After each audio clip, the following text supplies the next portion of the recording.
Meaning, in a way, this kind of platonic incest relationship is much more, can be much more accepted even for him. Because I think This is how he convinces himself? Yeah. Ah, I see. Because this is, even for the standards of the time, it's not so good. If he were, right. He may feel like uncomfortable with it, but his excuse, we will say, is she's not his real daughter. Right. She is not his real daughter, and he does have other intentions. He does see her as a woman, right? He sees her as a potential wife, right, for him. Right? And that is why he is able to carry out this plan, this very, very shocking plan, right? Shocking even to people of his time. Okay. Any other questions? We should probably end the discussion so that we can continue on with the lecture, if there are no other questions. Okay. If then you would please turn to your handout. Let us look at chapter 7. This will be the next chapter.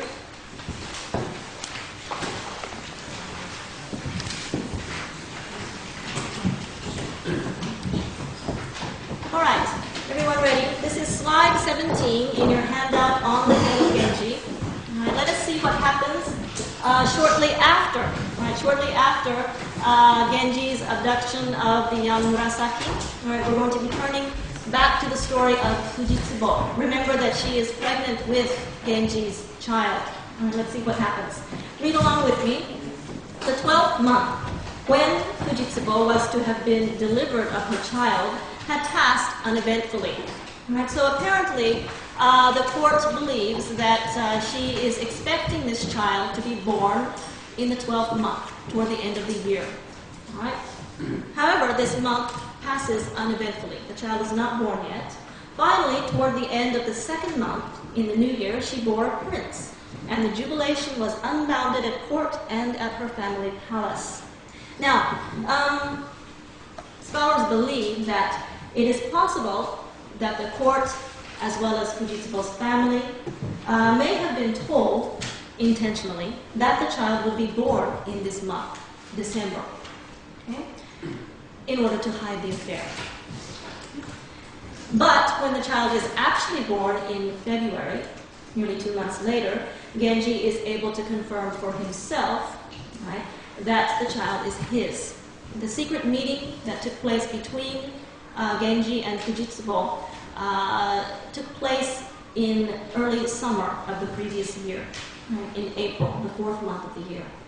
So, by his calculations, he is able to confirm that the child is actually his and not the emperor's. Okay. Let's read on. There was no doubt that the child bore a marked, indeed, a rather wonderful resemblance to Genji. And indeed, the baby should, because the child's biological father is Genji. Fujitsubo was tormented by feelings of guilt and apprehension. Surely everyone who saw the child would guess the awful truth and damn her for it.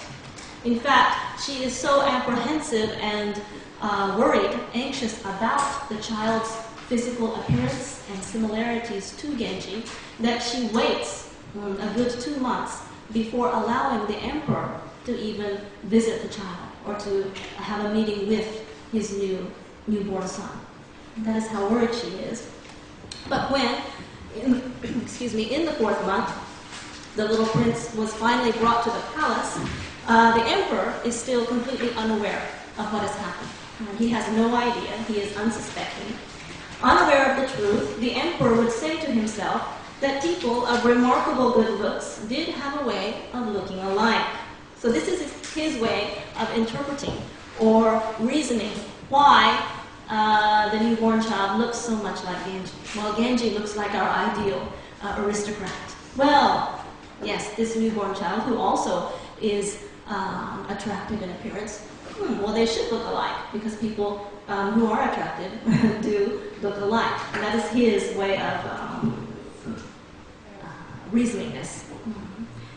Now, he doted upon the child, and a lady of the highest birth, right, Fujitsubo, had borne the emperor another radiant son.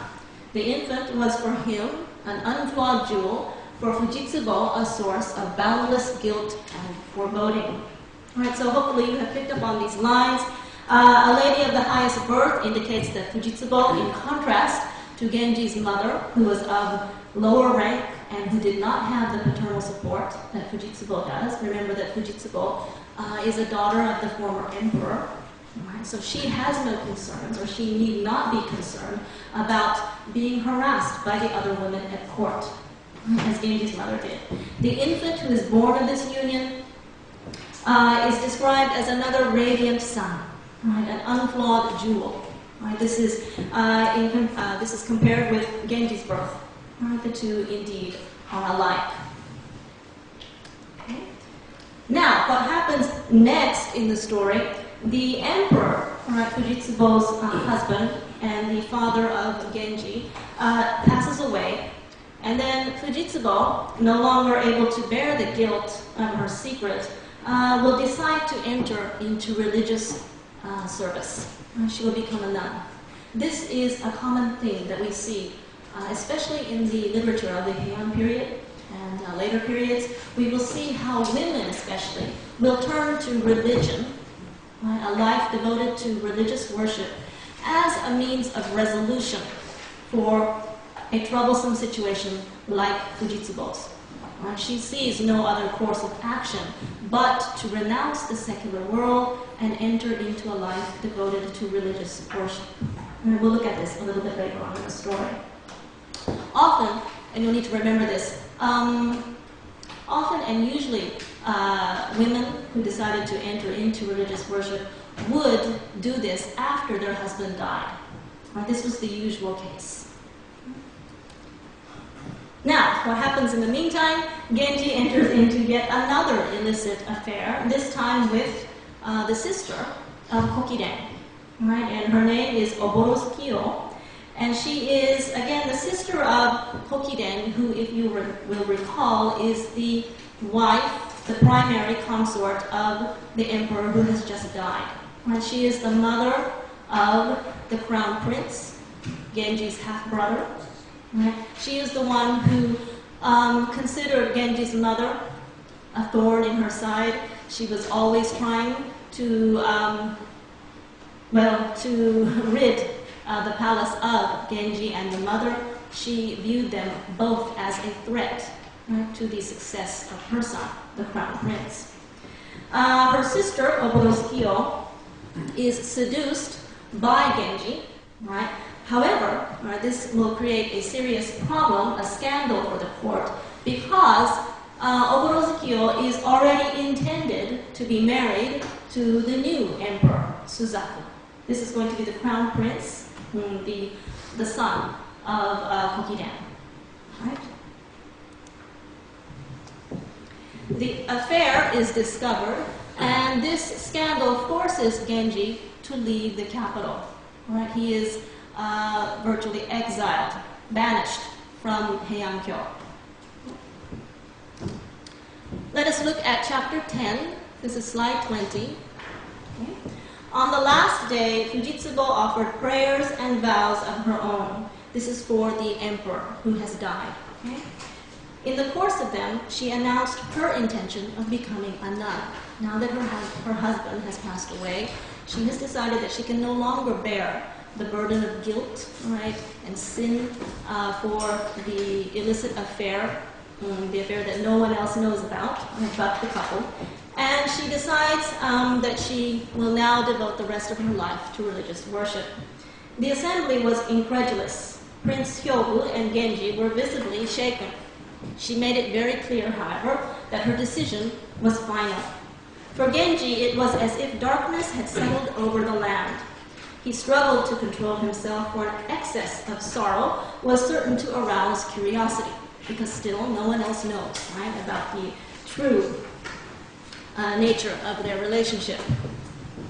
Okay. Now, I may have mentioned this in an earlier lecture, but this act of renouncing the secular world, our world, the world of humans, and entering into a life devoted to religious worship, becoming a monk or a nun, this is the same for men and women, is usually referred to as shukke.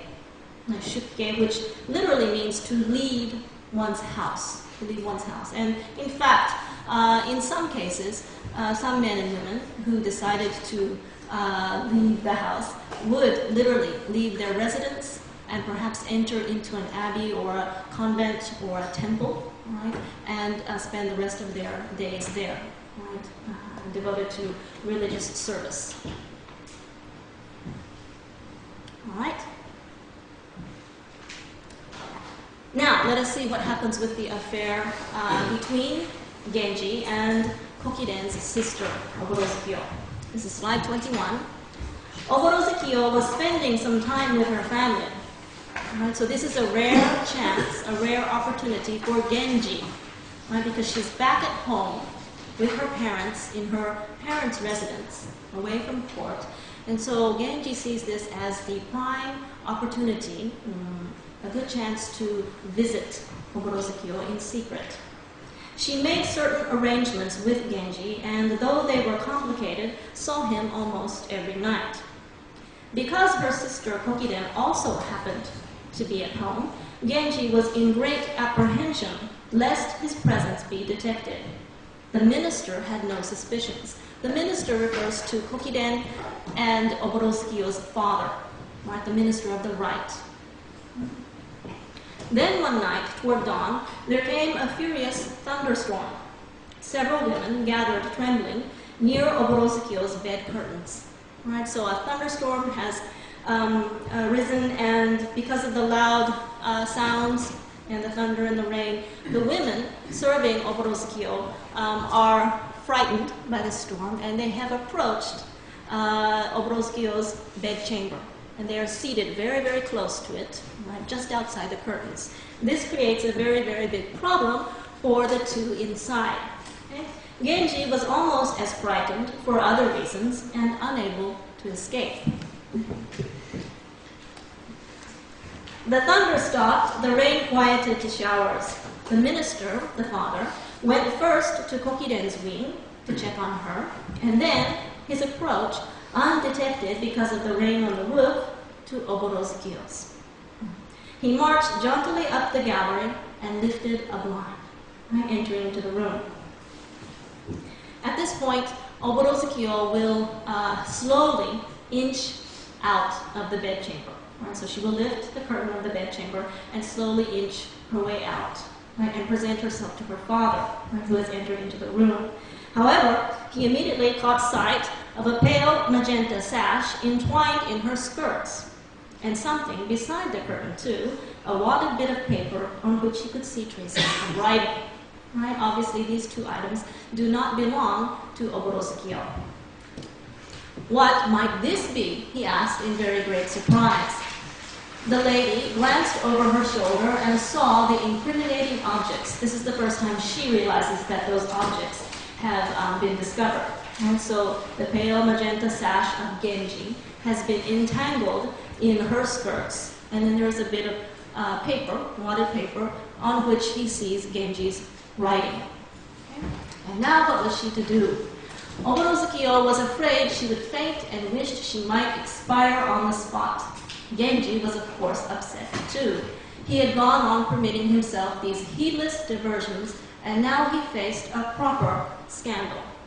Okay, so what happens after this? The minister of the right reprimands, of course, his daughter, and immediately goes to the chambers of Kokiden, his other daughter, right, the primary consort of the late emperor, and reports all of this in great detail to his daughter Kokiden.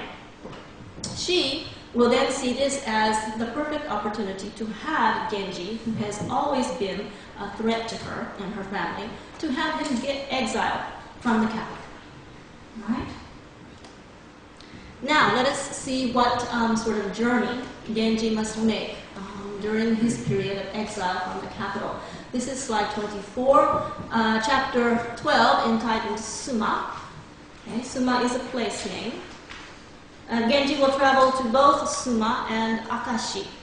Right, let us look at where these locations are on the map.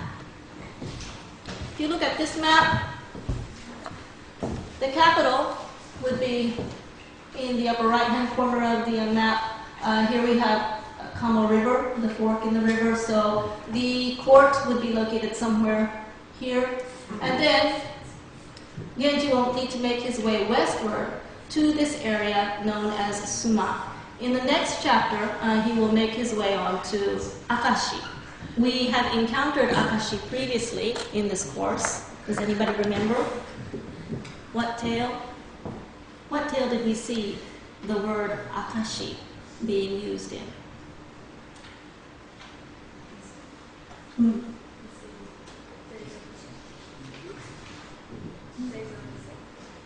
Tales of Ise. No, I don't think in the Tales of Ise. It was the first tale that we looked at. Monogatari. Remember that Akashi is used in that story as a play on words because Akashi means the place name and also can mean light or bright. Remember the play on words that Monogatari uses in his poetic exchange between him and the lady whom he falls in love with? Okay, in this story it is simply used as a place name. It is located just west of Suma. Right, if we look at another map, an enlarged map, to give you an idea of the actual distance, physical distance between these two locations and the capital. By our standards today, this is not very far at all. Right, this is a rather comparatively short distance to be traveling and to be exiled to. But indeed, in these times, in the times of the Tale of Genji, in the Heian period, even this very relatively short distance would have been considered a considerable setback in one's political career. Right? Why? Because these two areas, as we will see in the next chapter, are described as desolate, as remote, where very, very few houses can be found. Right, so these are areas that no one who wants to make a career at court should be going to. Right, they are not going to be wanting to go to a place like Suma or Akashi, okay, or even further beyond.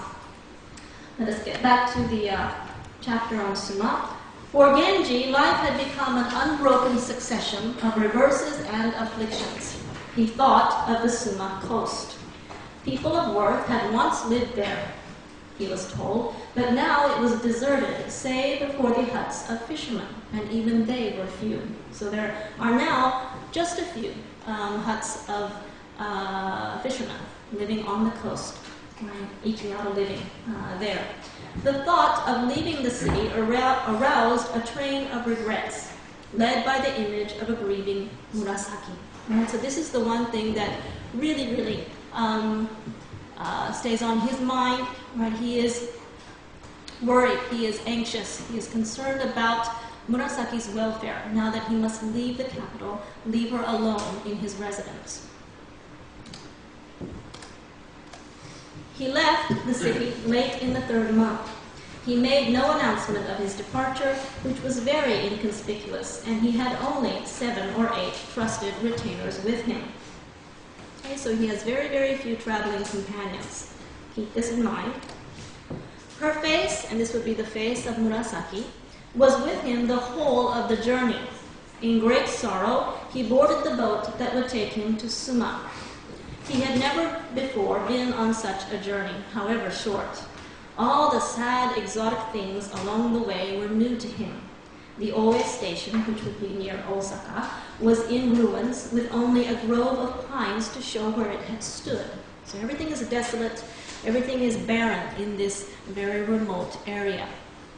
What concept or what theme have we encountered in the literature already? Is this a very good example of? Someone a while ago had mentioned the Tales of Ise.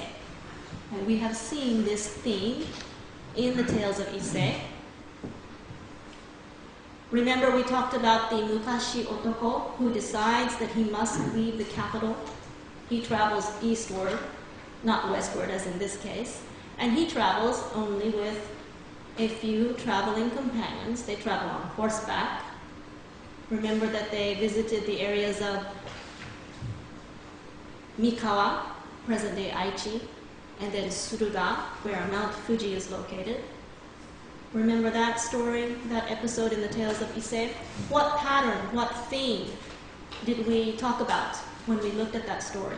Remember that in Suruga, where Mount Fuji is located, the men stopped to rest. They looked at the mountain. It had spotted slopes, spotted by snow, and its height was described or compared to 20 Mount Hieis, piled one on top of another.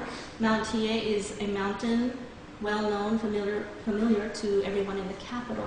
Remember that they saw miyakodori, or capital birds, and they called to the birds, asking them for news of their loved ones in Heian-kyo.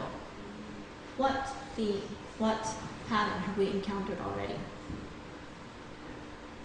That this is also a good example of. Yes? Well, I just remember that they wrote poems about it and they all cried together. Right, they did write poems about it. So it's about nature? About nature. The appreciation of nature? The nature that they see while they're on their travels.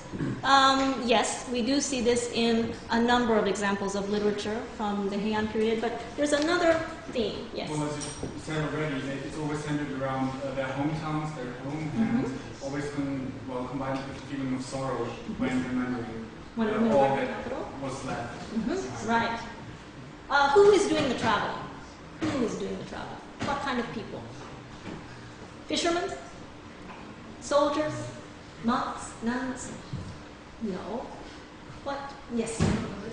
Nobility. Members of the nobility are making these journeys to remote, distant areas. What is this called? That's right, kishu-ryuri.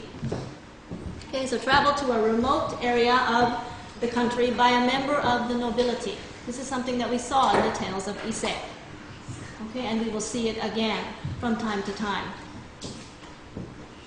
Okay, yes? Why did you just especially pick for example, the Tales of Ise and not the poems from the Manyo? Because there was also the topic and theme of traveling and the sorrow and coming back at home. So where's the distinguishable point? It's possible to consider some of the poems, depending on who wrote them in the Manyoshu, as examples of this kind of travel to a remote area. Again, it depends on who was making that journey. Because if you look at the kanji characters that are used in this term, kishu, ki means noble, high-ranking noble, and then shu means type. So someone of the upper classes is going to be making this kind of journey. Often, if you will recall, as a result of exile, right? Exile from the capital.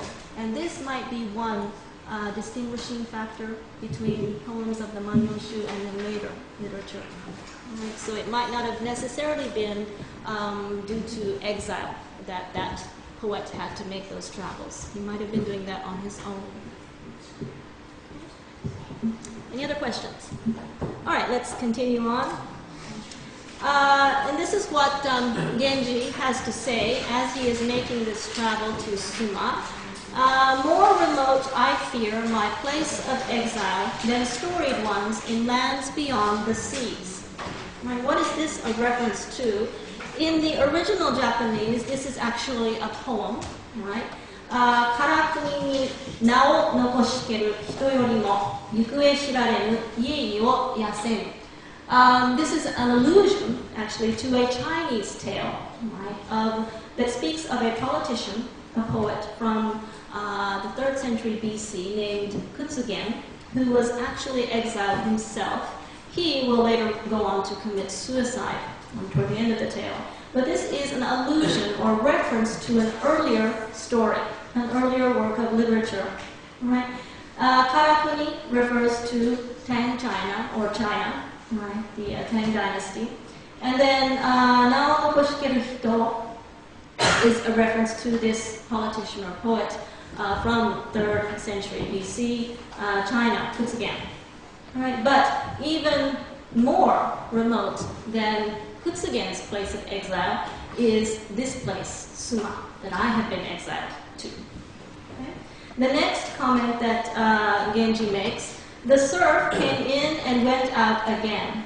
I envy the waves, he whispered to himself. Now why? Let's think about this. Why would Genji, looking out on the waves, right, noticing that they come into shore and then they go back out.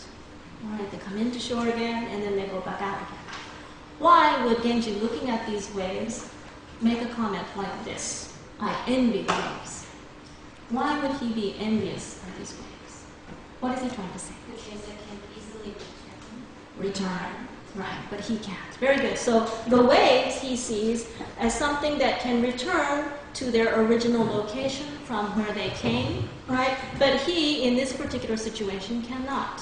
Right? So this is how he describes his situation. In the original Japanese, the surf going, coming in and then going back out is referred to as Nagisa ni yoru nami o katsu kairu o mitamaita. So Genji is actually looking at the waves, right, as he is on the coast of Suga. And then he describes this as envious, urayamashikumo, right? And he says this aloud to himself. Right? This line is actually another allusion. Right? Another allusion to a poem in the Tales of Issei, chapter 7 of the Tales of Issei, and it is attributed to our model, Ariwara no Narihira. Itodoshiku suriyuku kata no koishiki, urayamashiku mo kaeru nami kana. Right? So, strong my yearning for what I have left behind. I envy the waves, urayamashiku mo kaeru nami kana. I envy the waves that go back whence they came. The waves that are able to return to the original location from which they come. Alright? We'll leave that up on the screen for a few seconds if you need to take notes.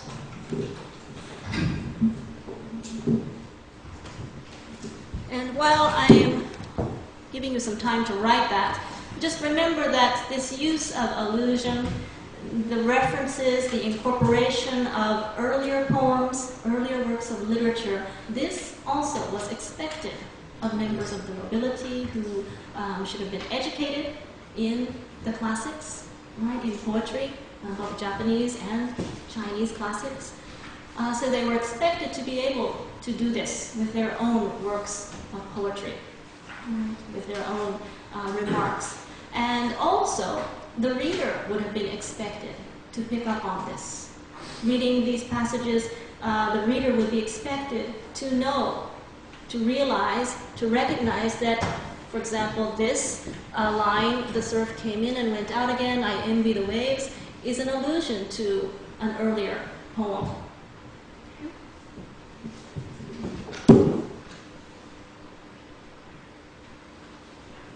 Okay? All right, slide 28, let's continue reading. And then, looking back toward the city, Genji saw that the mountains were enshrouded in mist. It was as though he had indeed come 3,000 leagues. So 3,000 leagues is actually a measure of distance, right? A measure or unit of measure for distance. And this is also something that comes from other literature, right? And it would be Chinese literature in this case. The Chinese poet, Tang poet, Bai Jui, or Hakkyoi, as he is referred to in Japanese, wrote this particular poem, lines written on the winter solstice in the Arbutus Hall. And in this particular work, we find mention of 3,000 leagues. We find it in other works of Chinese poetry as well. But this particular poet, Hakkyoi, is was well known and familiar to scholars and poets and writers of the Heian period and later centuries, later periods as well. His works collected in Hakushi Monju, or sometimes referred to as Hakushi Bunshu, have had a profound influence on the literature written in Japan of the Heian period, especially of the Heian period. Now, let us see what Genji has to say after this. Not far away, Yukihira. This is the brother of Ariwara no Narihira. Okay? Not far away, Yukihira had lived in exile. dripping brine from the seagrass. Brine refers to salt water, and then seagrass would probably be the seaweed. Right? So apparently Yukihira had lived in exile as well, not far away, and probably very close to the coast. So he was apparently dripping seawater from the seagrass. Right? Genji's new house was some distance from the coast, so a little bit further away from the water, in mountains utterly lonely and desolate. This line, dripping brine from the seagrass, hopefully you have picked up on the fact that it is also an allusion to an earlier poem. This one found in the Kokin Wakashu anthology. わくらばに遠ひとあらば妻の裏にもしを垂れつつわごと答えよ。Right? If someone should inquire for me by chance, わくらばに means たまたま or by chance, incidentally. If someone by chance should inquire for me, reply that he, myself, idles at Suma, dripping brine from the seagrass. So this poem, attributed to Ariwara no Yukihira, the brother of Narihira, becomes the base for Genji to use in this particular tale. Right, so another example of allusion. Okay. I've got one question. Yes. So the Japanese text, this references to other words, are they also like in quotation marks or underlined, or do we see it, or is it just okay? Good question. In the original, there would have been no quotation marks or brackets, the kinds of punctuation marks that we use today to indicate citation or direct quote. Yeah. But because most of the poetry or poetic canon, again, would have been or should have been familiar to writers, poets, and readers, they should be able to recognize when a poem has been cited, when a line has been cited from an earlier work of literature. So it's only like in translations now? That we see the quotation marks as written, yes. Mm-hmm. Translations and also modern translations in Japanese as well. They usually enclose poems in brackets, or they may indent the lines, lower the poem a few spaces in comparison to the main text to indicate that it's a poem. Good question. Any other questions? Okay, now, let's see. This is a good stopping place. Let me just refer to what happens next in the story, and this is what we will see next week. Genji, about 27, 28 years old right now, will next travel to Akashi, where he is going to be introduced to the former governor of Harima, who is now a monk there. And he will enter into another romance, yet another romance, this time with the man's daughter, right? And she will be known in the story as Lady Akashi. She will bear Genji a daughter, right? So this is going to be one of the 3 children that he has. Genji will eventually be pardoned by the emperor for the scandal with Oborosukiyo, and he will actually be ordered back to the capital. He will be ordered to return, and he will then be appointed advisor to the crown prince. The crown prince is actually his own son, the son born by Fujitsubo, Lady Fujitsubo. Right, so this is what is going to happen next in the story. Please bring your handout one more time to class next week. And again, if you have any questions regarding the term paper, the outline, the working bibliography, do not hesitate to come see me at my office Friday afternoons during the times that I indicated in that handout given to you last week. Next week, however, please note this. Next week, all right, Friday, December the 3rd, I will not be able to hold office hours, all right, for the term paper, the outline bibliography. So you only have this week and then the week after next week to come see me if you need to discuss either the term paper or the outline and bibliography. All right? You will have other chances later on in the course to speak with me about the term paper, but if you need some help regarding the bibliography and the outline. Please come if you can this week. Okay? Any questions? All right, have a good week.